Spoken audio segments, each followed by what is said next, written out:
Hi friends, तर आज आपण सुरुवात करणार आहोत आपल्या कॉमर्स फील्डमधल्या सगळ्यात इंटरेस्टिंग सब्जेक्टला, ज्याला आपण अकाउंट्स बोलतो आणि ज्याचं पूर्ण नाव बुक किपिंग्स अँड अकाउंटन्सी आहे. तर आपण हा बघू शकतो की गव्हर्नमेंट टेक्स्टबुक आहे 11साठी. तर आपण पहिल्या टॉपिकला सुरुवात करणार आहोत, ज्याचं नाव आहे introduction of bookkeeping and accountancy. तर आपल्याला सगळ्यांना माहीत आहे कॉमर्स जे आहे ते बिझनेसशी रिलेटेड आहे आणि जिथे बिझनेसची गोष्ट येते तिथे बिझनेस म्हणजे पैसा आणि तिथे प्रत्येक पैशाला प्रत्येक रुपयाला महत्त्व येते. आणि आपल्याला माहीत आहे की आपण प्रत्येक गोष्ट ही आठवण ठेवू शकत नाही, कारण जर एखादी गोष्ट जरी आपण विसरलो तरी बिझनेसमध्ये प्रॉब्लेम येऊ शकतो.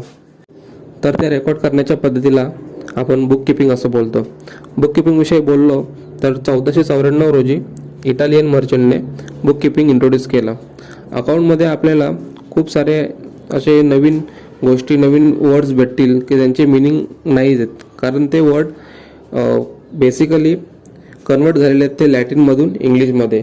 फॉर एक्झाम्पल डेबिट वर्ड जर आपण गुगल केला तर आपल्याला त्याच्याविषयी माहिती येईल की डेबिट म्हणजे काय आहे म्हणून, पण डेबिटचा क्लिअर मिनिंग येणार नाही कारण ते कन्वर्ट झालेले आहेत. तर नेक्स्ट टॉपिक आहे what is bookkeeping. Bookkeeping is an art and science of recording business transaction which involves money. आपण जाणून घेणार आहोत की नक्की काय आहे बुक किपिंग. तर मी एक्सप्लेनेशन करतो word by word. Keeping is an art. तर कोणती पण गोष्ट आपण करतो, कोणतीही असू ती, त्याला आपण आर्ट असं बोलतो. Bookkeeping is an art and science. It is a science, कारण पूर्ण दुनियामध्ये सेमच आहे बुक किपिंगची कन्सेप्ट. मग ते इंडिया असो, पाकिस्तान असो, किंवा USA असो. Next topic is objectives of bookkeeping. So the main objective of bookkeeping is to keep complete and accurate record of all the financial transaction in a systematic, orderly, logical manner.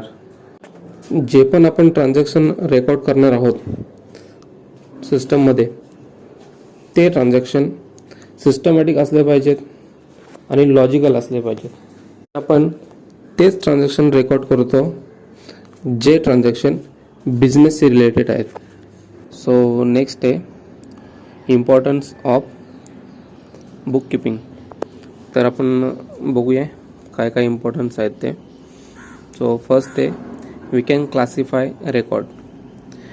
जर आपल्याला कोणता record पाहिजे असतील त्या particular फील्डमधून किंवा त्या particular फाईलमधून, तर ते रेकॉर्ड आपल्याला मिळू शकतात. सेकंड आहे पिरियड बेस्ड ट्रान्झॅक्शन. जर आपल्याला एखाद्या पर्टिक्युलर पिरियडमधलं ट्रान्झॅक्शन हवं असेल तर आपण ते पण त्या रेकॉर्डमधून ट्रॅक करू शकतो. Business loan and profit third आहे. तर आपण एखाद्या बिझनेसमधून फायनलमध्ये एक समरी आपण बघू शकतो की आपला बिझनेस लॉसमध्ये आहे की प्रॉफिटमध्ये आहे. फोर्थ आहे रेकॉर्ड फॉर वर्कर सॅलरी. कोणत्या वर्करला किती सॅलरी दिली किंवा त्याचे वेजेस काय आहेत ते आपण बुक किपिंगद्वारा बघू शकतो. फिफ्थ आहे एव्हिडन्स. जर एखादा व्यक्ती आपल्याविषयी किंवा आपल्या कंपनीविषयी जर केस फाईल करत असेल आपल्या अगेन्स्ट, तर आपण त्याला एव्हिडन्स देऊ शकतो. म्हणजे आपल्याकडे रेकॉर्ड जो असेल त्यातनं आपण त्याला प्रूफ करू शकतो की आम्ही असं असं केलेलं आहे. सिक्स्थ आहे टॅक्स लायबिलिटी.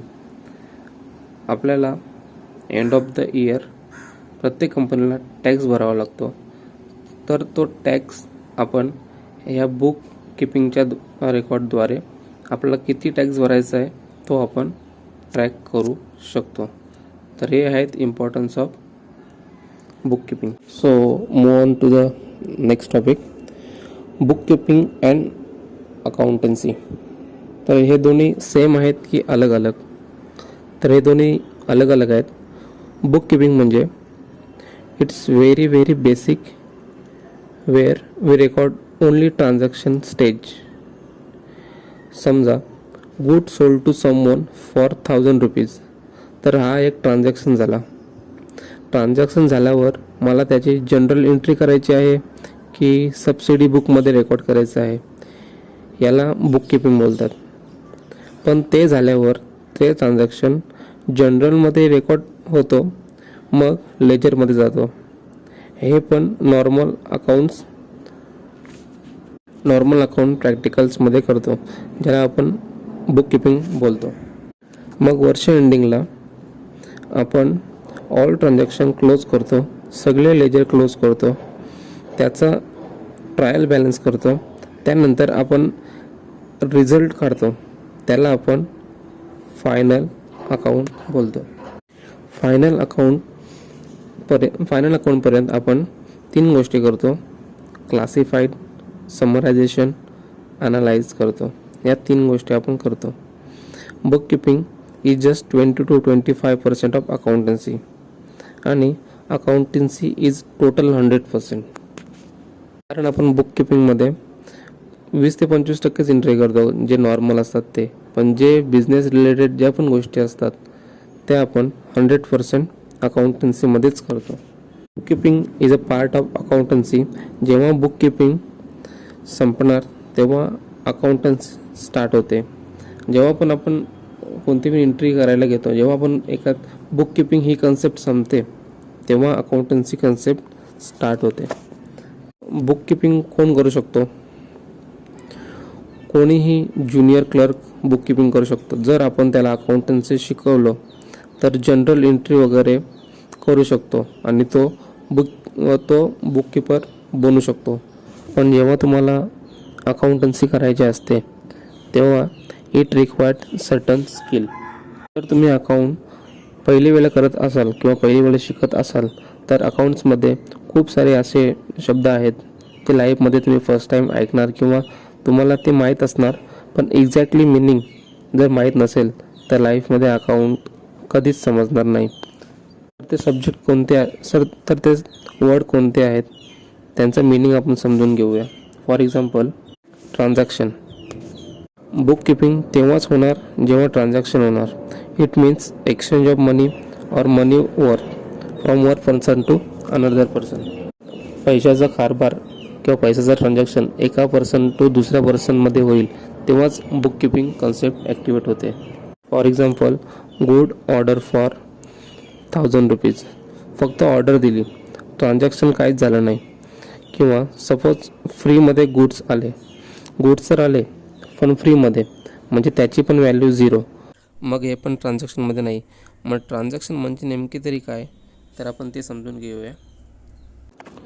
तर ट्रान्झॅक्शन म्हणजे काय, त्याचे 2 टाईप आहेत. एक आहे मॉनिटरी आणि दुसरं आहे नॉन मॉनिटरी. जे ट्रान्झॅक्शन आपण पैशामध्ये मोजू शकतो त्याला आपण मॉनिटरी ट्रान्झॅक्शन बोलतो.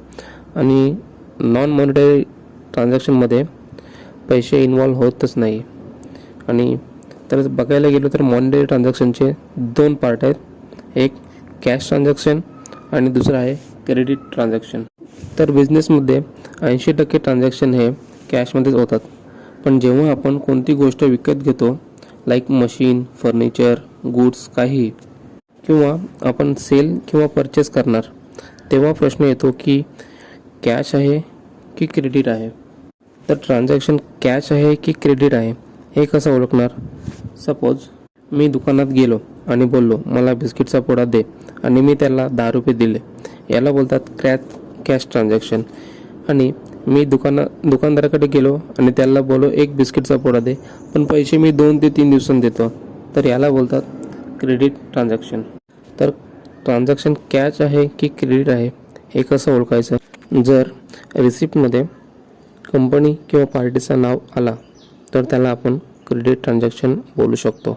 आणि जर नाव नाही कंपनीचा किंवा पार्टीचा तर त्याला आपण कॅश ट्रान्झॅक्शन बोलतो. For example, good sold for 1000 rupees. यामध्ये नाव नाही आहे कंपनीचा, तर हा कॅश ट्रान्झॅक्शन आहे. आणि second example, good sold for 1000 rupees to Ganesh. म्हणजे या पार्टीमध्ये गणेश हा पार्टीचं नाव आहे, नाव आला म्हणजे हा क्रेडिट ट्रान्झॅक्शन आहे.